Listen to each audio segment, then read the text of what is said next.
What's up, everybody? We back with the K10. As you can see, we'll give a rundown a little bit more in depth on what we've done, but we got a 2016 LTZ rear seat, and we fabbed this thing up. Nothing on the internet showed how other people are doing it, so we took matters in our own hands, as we always do when we did our own fab work. So when it gets daylight, a couple days, we'll do another video and I'll show y'all how to do this the easy way. Anyway, you can see the holes in the floorboard. We got a whole new metal we're about to put in. More pans. We're gonna weld some things up. We got the AC going finally. We had to redo it again. The compressor kicked the bucket, but we got it. It's blowing on about 38 degrees now. So tinted the windows and check out that front end that we got hooked up. Can you see me now? Yeah, buddy. We got some LEDs from Amazon. A bunch of guys recommended those, and right now our switch inside the cab's got a shortage. We figured out they like got killed with our other headlights in. Went to dim it from high beam to low beam, and no headlights, pitch black, sucked real bad. So anyway, we figured that out the hard way, but that's what we got so far. Got the tailgate back on, got it painted up, everything turned out real nice. Figuring out if we're doing a roll pan or either a bumper. You guys let us know what you think would look best. Personally, I think the roll pan gives it a clean look, but we're about to take it down the road, test these new seats out.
What's up, everybody?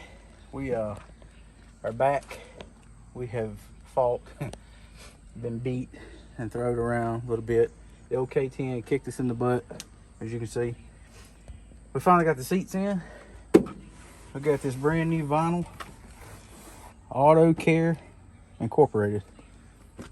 Highly recommend. Had to have a little bit of trimming, but we come back and we got new seal from LMC.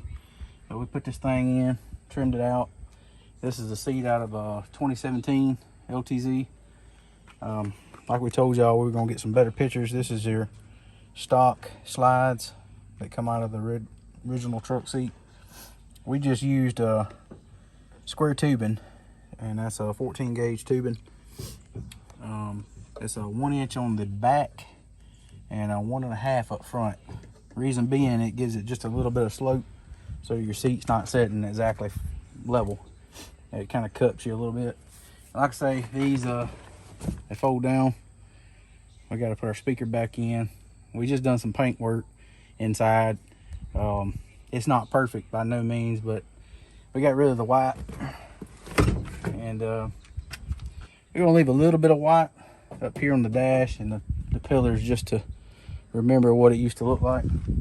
We're gonna redo the doors sooner or later in the inside, but we had to replace the part of the rockers. They were toast.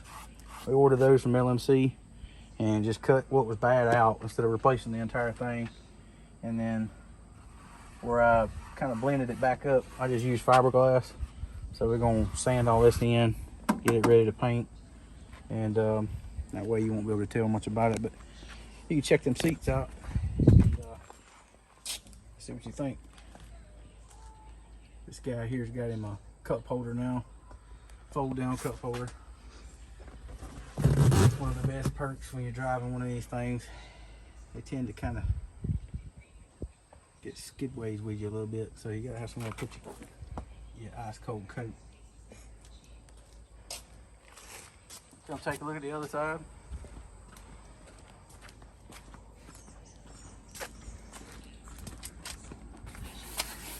Everything pretty well fit up real tight. Anybody's never put vinyl flooring in before, it's a little bit of a challenge to do. We didn't pull the seat belt housings out, and we got covers that goes over these. We just haven't put back on yet, so they just pop back in with some clips. But like I said, and I think I told you guys, on the seats back here, when you get these things, they come with little clips here that is in the stock trucks. We just cut those off to give us a little bit more room, but all of the mounts that come on the back of those have to be cut smooth off, with the exception of the springs. But your little seat where it mounts to your big seat right here, we left the bolt so that connects those two, and again, they're bolted through the seat frame of these seats. And right here is the little locking tabs. You can get access to the inside, but what we did is mark them under here in our square tubing on our mounts. And once we mark the seat, you can feel where the metal brace of the seat's made. So just line them up, mark them. We've done them with a knife, cut the carpet out up under there, and marked it with a crayon marker. And pretty much just pulled them out. And just a heads up, if you're gonna do this, use carriage bolts. Reason being, when you put the square tubing on and after you stick your bolt in, that carriage bolt will catch, so that you can tighten from the bottom down here instead of having to try to fish a wrench in here. We tighten all this up out of the truck. It's generally impossible to do it in the truck, so we put it all together and then just put it in one big piece. But the bits, drill bits, we went through 2 sets. I don't know what those seats are made out of, what kind of, that's 1095 or what kind of steel that is, but just be prepared. Get yourself some good drill bits. We use 3/8 bolts, grade 8 bolts. We didn't want to have a chance of breaking anything, so getting a wreck or whatever, you want to make sure the seats is going to be intact. So again, we had a lot of work over here to do. This was one big rust bucket. We'll try to put some pictures in to show you guys before and after of what this looked like. But here's what's left. We haven't fixed this yet. That's kind of what the whole thing looked like. So that right there is brand new. This is all new metal all the way over. And where I tied it in, I just feathered it in with some fiberglass. So we're gonna work that in real good and get it ready to paint. and we're probably going to end up having to get a new door. I don't know about that rust. It's kind of in depth. It's a little bit over what I think my skill set is. So anyway, just want to give y'all a rundown. Everything turned out pretty nice, and somebody's ready to go test it. I, on the other hand, need a bath, but y'all stay tuned and we'll keep y'all up to date.